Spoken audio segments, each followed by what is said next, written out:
Okay. Hey, this is Chris. I'm the editor of Mahoning Matters. We're here with Dr. Amy Acton. She's being honored here tonight, the League of Women Voters in Youngstown. 90th anniversary, a big day. What about the honor? Tell me about the honor and how you feel about it. Well, as you know, my home is Youngstown. We're actually standing in the middle of the Jewish Community Center. I spent a lot of time. I went to preschool here. I learned to swim here. Oh, yeah. So this is really coming home for me. And then, you know, I'm very humbled to be honored by the League of Women Voters. This is their 90th anniversary, is my understanding of this chapter. And as we know, this has been women at the grassroots level fighting for the right to vote, fighting for democracy, doing so much that gave me the ability to do the things I've done in life. And it's nonpartisan. It's really women making sure that everyone gets included, which I just love. So I'm honored. Yeah, it's such an important cause. I know it was important for you even when you were talking with COVID and everything. You're from Youngstown, which is big. We're Mahoning Matters, so let's talk about Youngstown. Talk about your upbringing. I know its story's been out there. I know it's been tough a little bit at times. But what does Youngstown mean for you? You're back here tonight. What's the valley meant for you over the years? Well, you know, anyone who's from Youngstown, no matter where they end up living, it is sort of a something, isn't it? Where you said you've been in Columbus as well, so we know it's, if you're from Y-Town, it is my town. And so for me, I actually grew up, a lot of my childhood was right here on the north side, so like blocks. I was just going with my husband today, driving through old neighborhoods, St. Crandall Park. This is where the Swans were. This is where this one particular swing was. And you know, Harding Elementary School is where I went to elementary school. We did move around a lot. I did have a rough childhood, pretty much up to the age of 12. And then moved to Liberty, which is, as we know, right across the street. We were also driving there. And it does have that feeling of home to me in a way that nowhere else I've lived, whether it was New York City or Columbus, has felt. So this is where I'm from.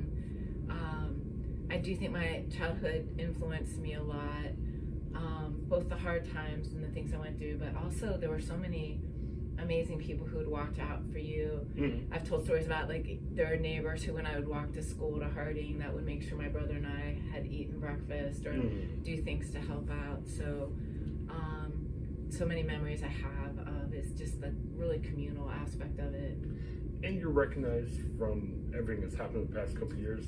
How's that recognition in Youngstown? Because you're maybe not just Dr. Acton, but you're somebody from Youngstown. Do you get recognized a different way here than you may in Columbus and other places?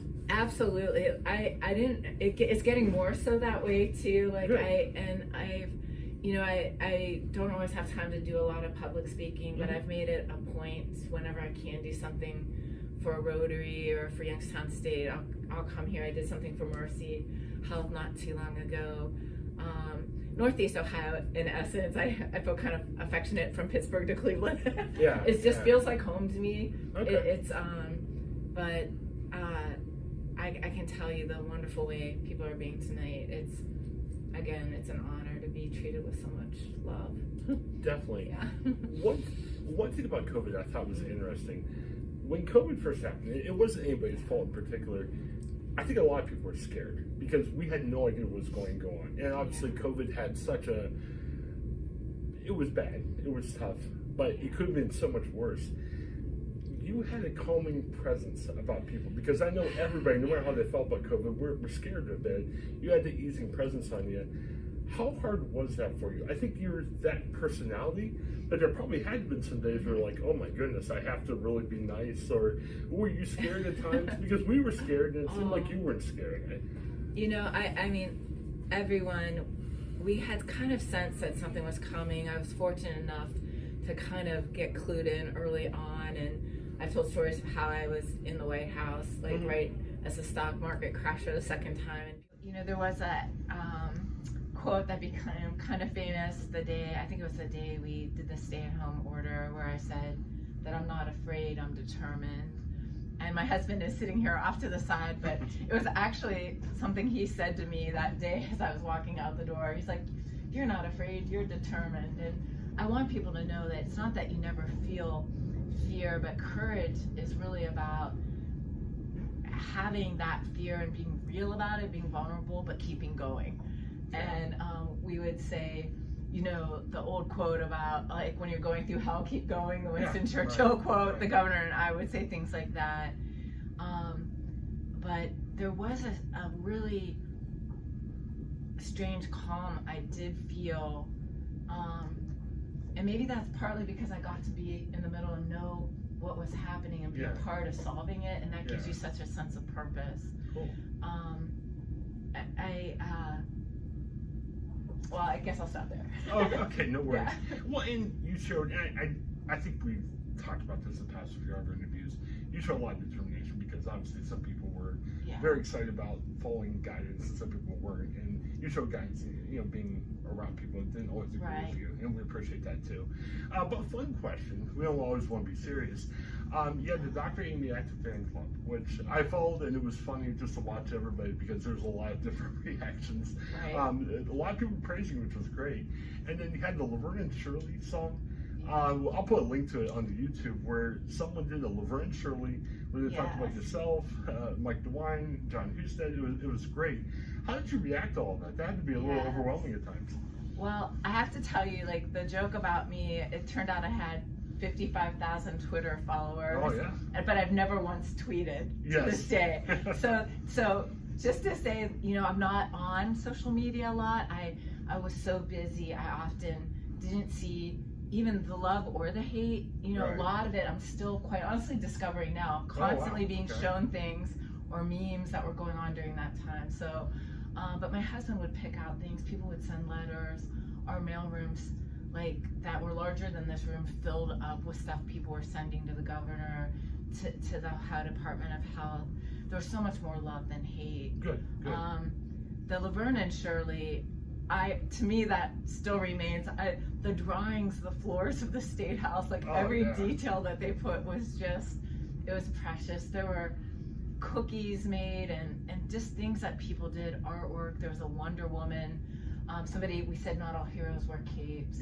And someone had an Ohio pennant flag made that closed, but on the inside was Wonder Woman fabric. And things like that just became part of how I think Ohioans were helping one another get through a really hard time. And I'll say one other thing. Someone just today, I actually shared it with the governor, sent an article from the Lancet that Ohio fared a lot better than many other states. And I really have to credit, again, it was never just me. I was the tip of an iceberg of thousands of people that are public servants working together, and then all the local public health departments and people running schools and people running businesses and people running prisons and nursing homes. And everyone was put in a situation that they had never been in and asked to lead in ways they never had. And the amazing story is, by acting early, when the mortality was so high, I do think it gave us a different trajectory. And even those 3 months, what I really saw were most people trying to help one another up on the life raft. So it's a good story, in my experience of it. Definitely. We need to ask this before you go. What are you doing now? Remind people you're busy in Columbus. Adventure. So I've been working with a new nonprofit called Rapid 5. It's been a wonderful adventure for me. One of the things we discovered in the pandemic was being outdoors in nature. Our parks filled back up again, and we know we're still experiencing a lot of stress, discomfort. The world's still a bit topsy-turvy, and nature is actually this incredible antidote.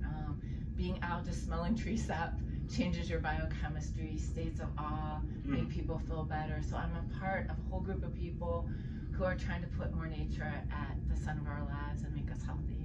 Fantastic. Thanks again, once again, Dr. Amy Acton with Chris P. here at Mahoning Matters. Have a great day, everybody. So nice, Chris. Nice to meet you too. Thank you again.